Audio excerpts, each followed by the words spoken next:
เจ้าเนาะสบายดีบรรดาทานเนาะข้าพเจ้าชื่อท่านหมอจันทร์คุณสมบัติมื้อนี้ก็ตั้งหน้าให้ของการสาธารณสุขเมืองไสเศรษฐาได้ลงมาสมทบกับทางองค์การจัดตั้งบ้านเชียงดาเนาะนำพาพ่อแม่ประชาชนนี่สร้างขบวนการทำลายแหล่งเผ่าพันธุ์ของนอนน้ำยุงลายและก็พิเศษในการสร้างขบวนการในมื้อนี้ก็เป็นต้อนรับวันชาติที่2ธันวาพวกเราได้สร้างขบวนการในมื้อนี้ฉะนั้นข้าพเจ้าในนามตั้งหน้าของการสาธารณสุขเนาะอยากให้บรรดาทานไปฟังเสียงสัมภาษณ์ตั้งหน้าบ้านเชียงดาของพวกเขาเนาะที่ว่าเพิ่นได้นำพาในการสร้างขบวนการในมื้อนี้และวิธีการจัดตั้งปฏิบัติของบ้านเพิ่นในระยะผ่านมานะเพิ่นเฮ็ดแนวใดมื้อนี้ข้าพเจ้าก็ได้ยืนอยู่กับทางองค์การจัดตั้งบ้านเนาะพิเศษมื้อนี้ข้าพเจ้าก็ได้อยู่ต่อหน้าทานนั่นสายโค้งเนาะเพิ่นจะได้มาให้สัมภาษณ์กับบรรดาทานถึงความรู้สึกในการสร้างขบวนการในมื้อนี้ว่ามันมีความหมายความสำคัญแนวใดเนาะอยากให้ทางอ้ายนี่อธิบายสู่ท่านผู้ชมได้ฟังเนาะก็ขออนุญาตเนาะต่างหน้าให้ทางอำนาจการปกครองเนาะอยู่ข้างๆกับแม่นทานในบ้านเนาะโดยว่ามื้อนี้น่ะแม่นเฮาต่างหน้าเพิ่นเฮาเองก็อำนวยการเรียนประถมสมุนเชียงดาเนาะได้มีโอกาสมาร่วมการสร้างขบวนการมื้อนี้แบบนี้ว่ามันเสาแดงก็ได้เนาะเฮาเป็นนักศึกษาแล้วก็สร้างขบวนการอันนี้ก็มีหลายหัวข้อเช่นว่าที่1สร้างขบวนการต้อนรับวันชาติวันสำคัญของพรรคและรัฐแล้วก็มื้อนี้พวกเราก็มาเฮ็ดรักษาอนามัยอยู่ตามพร้อมตามซอยของหมู่บ้านแล้วก็มีกระบวนการมีนักเรียนจำนวนหนึ่งที่เข้ามาร่วมหลักๆในมื้อนี้เนาะแล้วก็บรรยากาศก็รู้สึกว่าเฮาภาคภูมิใจหลายที่ว่าได้เข้ามาร่วม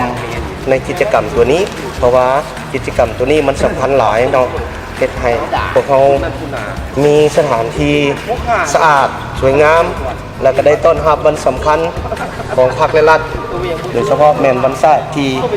มาถึงปัจจุบันนี้และอีกอันนึงเราก็ได้เข้าร่วมกระบวนการต้ต้านยุงลายของคณะของเพิ่นแล้วก็ได้เห็นว่าพวกเขาได้เฮ็ดด้วยความภาคภูมิใจน้องร่วมกับบ้านก็ถือว่าเป็นความหมายความสำคัญของพวกเขาที่สุดในมื้อนี้เนาะขอบใจถือว่าบรรดาทานได้ยินเสียงบรรยายไปหันก็แม่นว่าเพิ่นตั้งหน้าให้บ้านเนาะแสดงถึงความรู้สึกเนาะในการสร้างขบวนการทำลายแหล่งเผ่าพันธุ์ในมื้อนี้พิเศษก็แม่นต้อนรับวันชาติที่2ธันวาคมเนาะต่อไปข้าพเจ้าจะให้บรรดาทานมาเบิ่งอีกมุมนึงอีกเนาะเพราะว่ามื้อนี้จะสร้างขบวนการนั้นต้อนรับวันชาติที่2ธันวาคมแล้วก็พิเศษแน่เนาะสำหรับบ้านเชียงดาของพวกเราเนาะมื้อนี้ก็ทางไอ้น้องปกสเพิ่นก็ได้เป็นตัวแบบนำพาร่วมกับพ่อแม่ประชาชนเฮานี่เนาะเพราะว่ามันเป็นของใกล้ชิดติดพันกันมาแต่อดีตการจนถึงปัจจุบันนี่ข้าพเจ้าจะให้บรรดาทานมาฟังเสียงสัมภาษณ์เลยนำข้าพเจ้ามาเลยเนาะ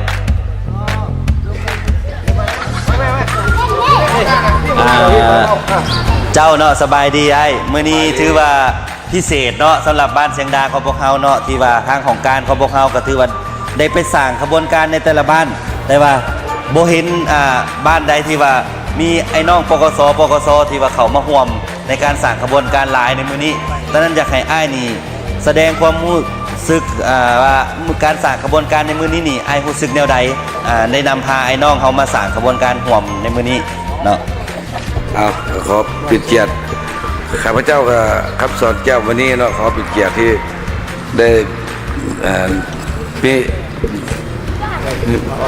ได้มาออกให้งานกับไอ้น้องปกสเขาเนาะภูมิใจที่ไอ้น้องปกสเขาได้สร้างกระบวนการในต้อนรับวันศาสตร์ที่2ธันวาคมเนาะเอาครับนี่กับผมเนี่ยขอให้โค้ชสู้ครับ